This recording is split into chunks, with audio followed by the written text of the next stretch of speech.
Total 11 delivery ಮಾಡಿದೆ ಶಂಕರಣ್ಣ. ಅದರಲ್ಲಿ 6 2 kilometre ಒಳಗಡೆ ಇದು, 5 ಸ್ವಲ್ಪ ದೂರದ್ದು. ಯಾವುದೋ ಲೇಔಟ್ ಒಳಗಡೆಲ್ಲ ಇತ್ತು. ನಾನು ಇನ್ನೂ ಸರಿಯಾಗಿ ಬೆಂಗಳೂರು ನೋಡಿಲ್ಲ ಅಂತ ಅನ್ಸ್ಬಿಡ್ತು. ಮಳೆ ಬಂದ್ರೆ ಆರ್ಡರ್ ಜಾಸ್ತಿ ಬರುತ್ತೆ, ಆದ್ರೆ ಕಂಪ್ಲೀಟ್ ಮಾಡೋದು ಕಷ್ಟ. 11 ಜನರಲ್ಲಿ 5 ಜನ ಟಿಪ್ಸ್ ಕೊಟ್ಟರು ಶಂಕರಣ್ಣ. ಒಳ್ಳೆ ಸಂಪಾದನೆ ಮಾಡಿದೆಪ್ಪ. 1200 ರೂಪಾಯಿ ಅಂದ್ರೆ ಕಡಿಮೆನಾ? ಹೋಗ್ತಾ ಹೋಗ್ತಾ ಇನ್ನೂ ಜಾಸ್ತಿ ಸಂಪಾದನೆ ಮಾಡ್ತೇವೆ ಬಿಡು.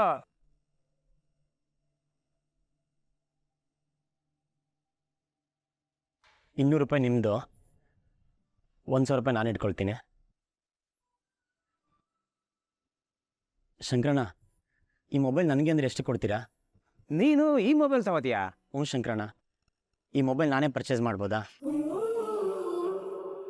ನನ್ನ ಹತ್ರನೇ ಇದ್ದರೆ ನನಗೂ ಸ್ವಲ್ಪ ಯೂಸ್ ಆಗುತ್ತೆ.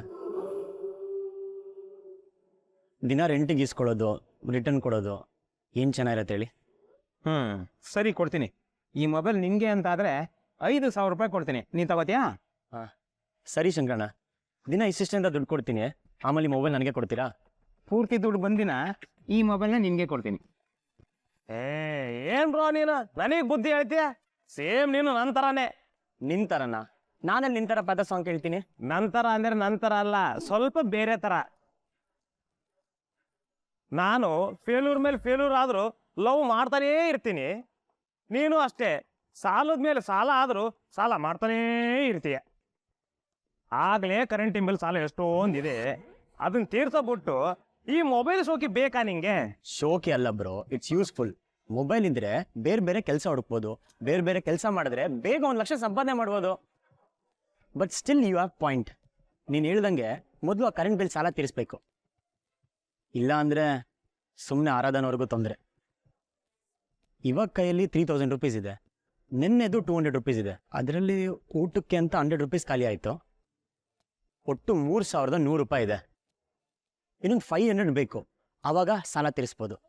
ಹುಡುಗ ಬೈಲಿ ನೋಡಿ. ಹಾಂ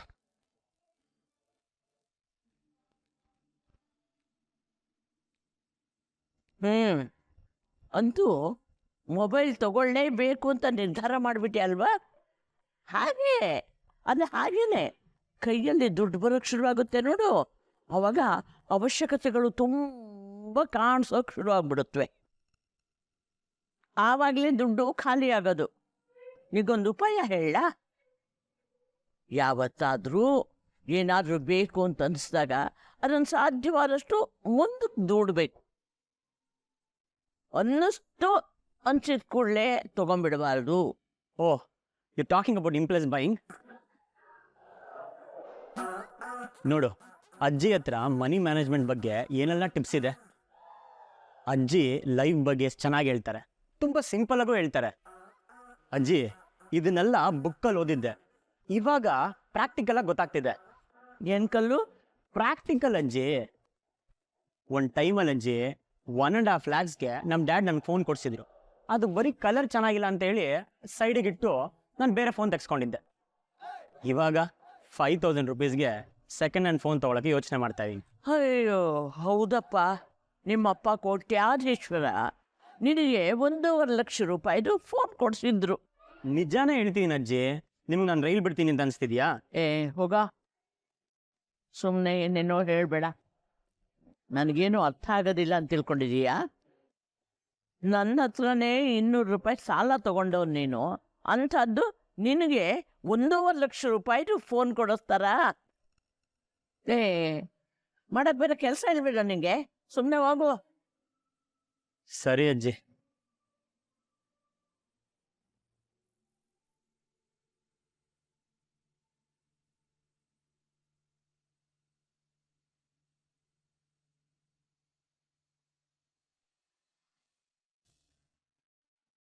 ಬ್ರೋ, ಅಜ್ಜಿ ಎಷ್ಟು ಒಳ್ಳೆಯವರಲ್ವಾ?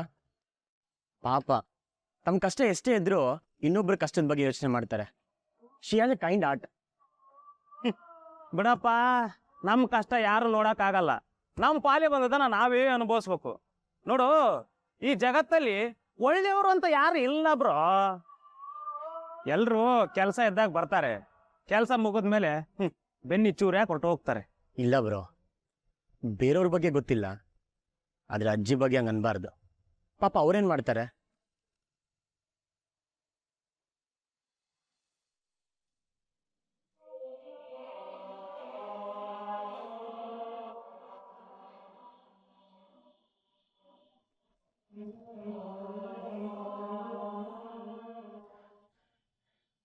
ನಿನಗೆ ಆನ ಮರ್ಯಾದೆ ಅನ್ನೋದು ಇದ್ದಿದ್ರೆ ನಾನೆಷ್ಟು ಹೇಳಿದ್ಮೇಲೆ ನೀನು ಇಲ್ಲಿ ಇರ್ತಿರ್ಲಿಲ್ಲ. ಏಯ್,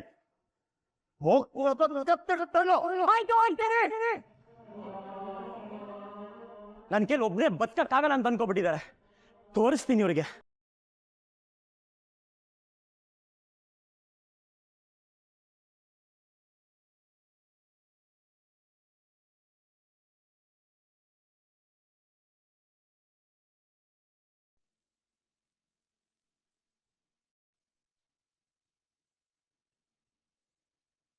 ಯಾಕ್ರಿ ಹೀಗೆ ಕೂತಿದ್ದೀರಾ? ರೇಡಿಯೋ ಮುಂದೆ ಕುತ್ಕೊಂಡು ಹಾಡೇ ಕೇಳ್ತಾ ಇಲ್ಲ. ನಿಮ್ಗಿಷ್ಟ ಅಲ್ವಾ ರೀ ರೇಡಿಯೋ ಹಾಡು ಅಂದರೆ? ಯಾಕ್ರಿ, ಏನಾಯ್ತು? ನಾನೆಲ್ಲಿ ತಪ್ಪು ಮಾಡಿದೆ ಅಂತಲೇ ಗೊತ್ತಾಗ್ತಿಲ್ಲ ಸಾವಿತ್ರಿ. ಮಕ್ಕಳಿಗೆ ಒಳ್ಳೆ ಸ್ಕೂಲಲ್ಲಿ ಒಳ್ಳೆ ಎಜುಕೇಷನ್ ಕೊಡಿಸ್ದೆ, ಮನೆಯಲ್ಲಿ ಒಳ್ಳೆ ಸಂಸ್ಕಾರ ಕೊಟ್ಟೆ. ಇನ್ನು ಕಷ್ಟ ಅಂತ ಬಂದವ್ರಿಗೆ ನಮ್ಮ ಮನೆಯಲ್ಲಿ ಯಾರೂ ಬರಿಗೆ ನೀನು ಕಳಿಸ್ಲಿಲ್ಲ. ಸರ್ಕಾರಕ್ಕೆ ₹1 ಟ್ಯಾಕ್ಸ್ ಕೂಡ ಮೋಸ ಮಾಡಲಿಲ್ಲ. ನಾವು ಮಾಡಿದ ಒಳ್ಳೆ ಥರನೇ ನಮ್ಮ ಮಕ್ಕಳು ತಲೆ ಕಾಯುತ್ತೆ ಅಂತ ಹೇಳ್ತಾರೆ. ನಾವು ಅದೇ ಥರನೇ ಬದುಕಿದ್ವಿ. ಆದರೂ ನಮಗೆ ಯಾಕೆ ಹೀಗೆ ಅಂತ. ಯಾಕ್ರಿ ಹೀಗೆಲ್ಲ ಮಾತಾಡ್ತಾ ಇದ್ದೀರಾ? ನಾನೇ ಜಾಸ್ತಿ ಟೆನ್ಷನ್ ತಗೋತೀನಿ ಅಂದ್ಕೊಂಡಿದ್ದೆ. ಆದರೆ ಇವತ್ತು ನೋಡಿದ್ರೆ ನೀವು ನನಗಿಂತ ಜಾಸ್ತಿ ಟೆನ್ಷನ್ ಮಾಡ್ಕೊಂಡಿದ್ದೀರಾ. ಈ ಮನೆ ಮುನ್ನಡೆಸ್ಬೇಕಾದವ್ರಿ ನೀವು. ನೀವೇ ಹೀಗೆ ಧೈರ್ಯ ಕಳ್ಕೊಂಡ್ಬಿಟ್ರೆ ನನಗಿನ್ನೂ ಜಾಸ್ತಿ ಭಯ ಆಗುತ್ತೆ ರೀ.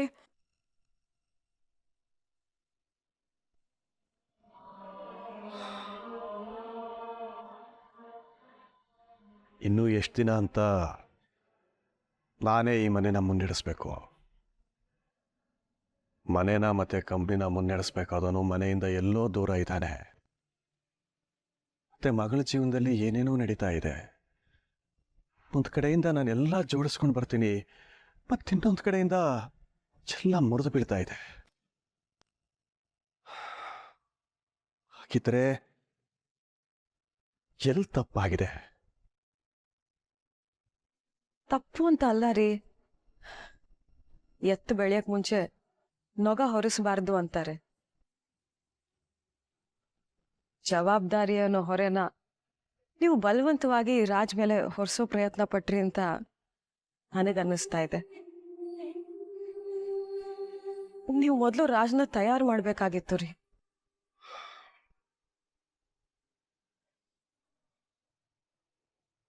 ಅರ್ಥ ಆಗ್ತಾ ಇಲ್ಲ ಅವನನ್ನ ಇನ್ನೂ ಹೇಗೆ ತಯಾರು ಮಾಡಬೇಕಾಗಿತ್ತು ಅಂತ.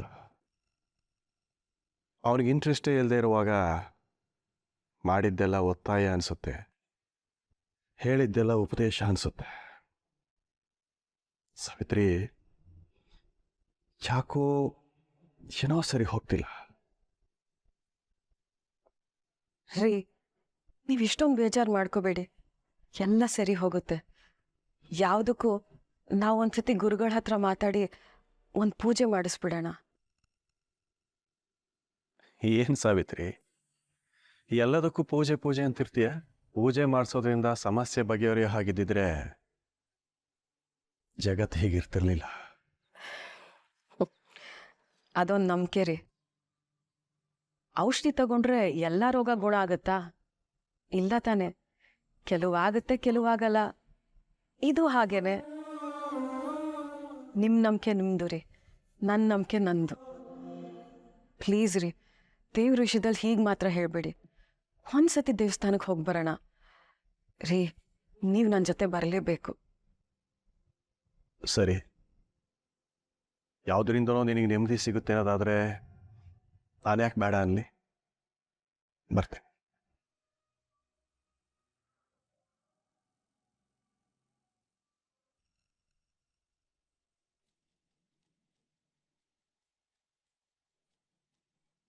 ಈ ಜಾಗದಲ್ಲಿ ನಿಂದು ಕುರ್ಚಿ ಫೋಟೋ ಬಂದೇ ಬರುತ್ತೆ. ಹಾಯ್ ಆರಾಧನ ಅವರೇ, ಇವತ್ತೊಂಥರ ಅಡ್ವೆಂಚರ್ಸ್ ಆಗಿತ್ತಲ್ಲ. ನೀವು ಫುಲ್ ಟೆನ್ಷನಲ್ಲಿದ್ರಿ, ಲೇಟ್ ಬೇರೆ ಆಗೋಗಿತ್ತು.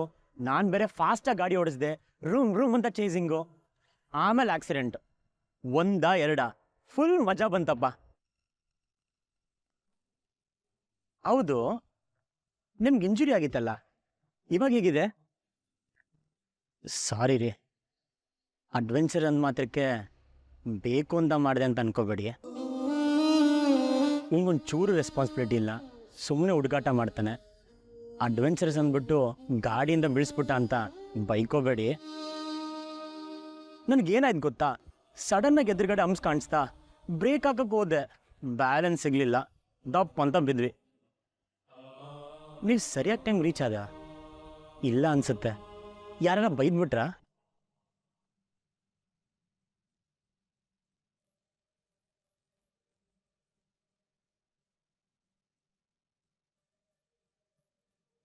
ಯಾರಿದಾರಲ್ಲಿ? ಏಲಿಯನ್ ಜೊತೆ ಮಾತಾಡ್ತಿದ್ದೀರಾ ಹೇಗೆ?